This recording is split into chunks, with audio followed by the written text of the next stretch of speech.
Before we get started in the recap, one funny thing that I just remembered happened today. One patient literally asked me how old I am as soon as I got into the room and introduced myself. I told him I'm 26, and he takes a good look at me. Then he goes, "You're holding up pretty well for your age." And to that, I just responded, "Thank you." And I thought he was going to say something else and the conversation would continue.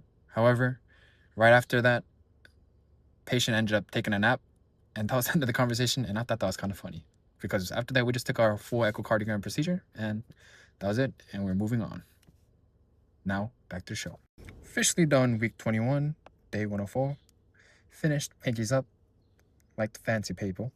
And had a total of 5 cases today. Saw 4 cases where I was able to do peristernal protocol and practice getting some apical windows, which was always pretty sweet.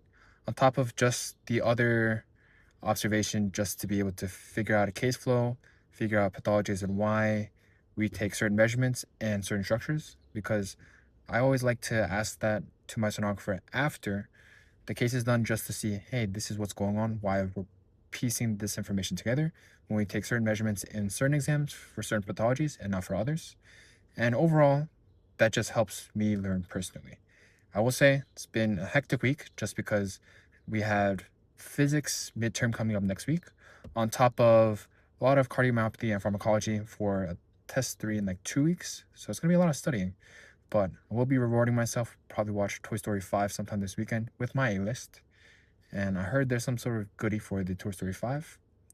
So we'll share that. On top of the fact, I have decided I want to visit the Ravens flock shop just because I'm a childhood Baltimore Ravens fan.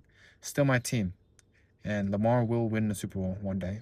But I just want to check it out just because I've never gone. And why not while I'm still in Baltimore just after a clinical rotation? So that's a wrap for today. We're just learning, taking lessons as we go through the week, and see you guys next time.